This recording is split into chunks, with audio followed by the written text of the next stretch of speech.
El abuelo Katsuo, el gran maestro. Quienes conocieron al abuelo Katsuo dicen de él que era un hombre de mirada tranquila, callado y siempre con una media sonrisa en su cara, capaz de dulcificar cualquier palabra. Nunca lo oías gritar o alzar la voz.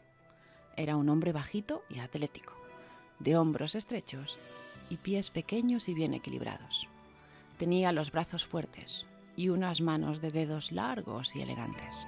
Si pasabas cerca de la casa donde vivían, era fácil verlo bajo un cerezo, leyendo alguno de los muchos libros que había en la aldea y siempre acompañado por su taza de té. Tras toda una vida, se había convertido en un gran sabio. No había viajado mucho, solo en una ocasión fue más allá de las montañas, pero conocía el mundo y sabía todo lo que podía ofrecer a aquellos que nacen llenos de curiosidad. Katsuo se alimentó de los libros, de las aventuras que años atrás había vivido la abuela Chiyoko y de las 1001 historias que los peregrinos compartían con él. No le hizo falta ir más allá del monte Fuji para ser un hombre sabio. A veces, el abuelo Katsuo se acercaba a la entrada del Puente Rojo y escuchaba y reconfortaba a aquellos que no habían logrado cruzarlo. Les hablaba de la vida, del significado de los corazones puros, del respeto y del amor, del poder de las conciencias tranquilas y la grandeza de las almas que entienden la riqueza del compartir, que no son codiciosas o envidian el bien ajeno, que son capaces de ver más allá de sí mismas. Poco a poco, él se convirtió en el maestro y guía de la pequeña Yukiko. Le contaba cuentos cada día al caer la noche y a la luz de las velas llevaba a Yukiko a visitar las estrellas y los 1001 lugares especiales que había en Japón.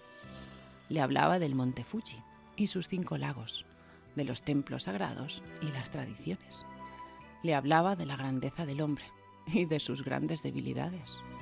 Y así, cada noche al acabar la cena, Yukiko corría hacia su habitación, se ponía el pijama y esperaba impaciente bajo las sábanas bordadas por la abuela a que llegara el contador de historias, su abuelo.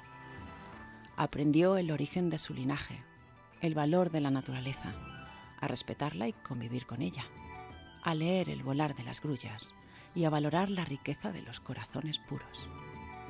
Su abuelo siempre le decía: tu riqueza la llevas contigo y pocos podrán verla. No se llama dinero, ni te permitirá comprar nuevos carruajes. Tu riqueza serás tú misma, porque cuando llegue tu momento y vueles a la eternidad con las grullas, lo único importante que quedará será lo que viviste, cómo lo viviste y la huella que dejas. Busca tu ikigai, lo que te mueve, y habrás encontrado tu mayor riqueza. Y así, entre historia e historia, Yukiko comenzó a soñar, a imaginar que algún día ella iría a esos lugares de los que hablaban las historias del abuelo. Sabía que encontrar su ikigai, su razón de ser, aquello para lo que había sido llamada, era un viaje largo, pero quería descubrirlo. Sabía que aquel era el camino a la felicidad. Yukiko era muy curiosa. Quería aprender y descubrir. Quería explorar lo que no conocía. Tenía miedo, pero sus ganas eran mayores. Como le decía su abuelo, convierte el miedo en respeto y camina hacia adelante. No dejes que el temor pare tus zapatos. Solo da un paso detrás del otro. No olvides sonreír y disfrutar cada momento del camino. Con los años se daría cuenta de que su abuelo, noche tras noche, le estaba dando la fuerza necesaria para llegar donde el destino le deparaba, sin importar si era una niña y su linaje hubiera preferido un varón. Yukiko crecía feliz en Aldea Grulla. Cocinaba con la abuela, paseaba con el abuelo y se perdía sola en los bosques de bambú para escuchar los cantos de los pájaros y la voz de la naturaleza.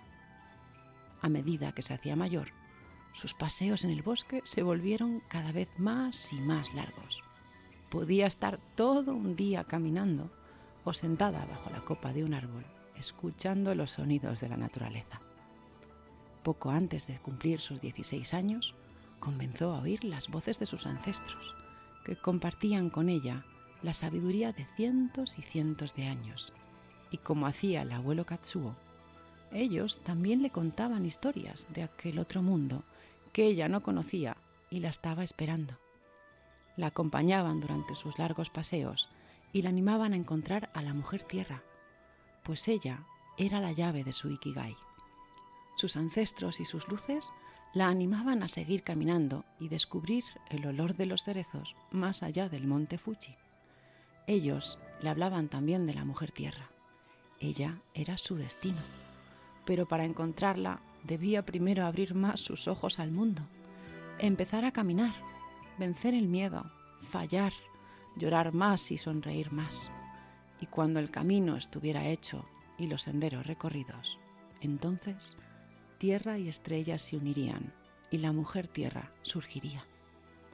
Con el paso del tiempo, Yukiko empezó a comprender poco a poco cuál era su misión y entendió que para avanzar debía descubrir el olor de los cerezos más allá del monte Fuji. No entendía muy bien dónde debía buscar a la mujer tierra.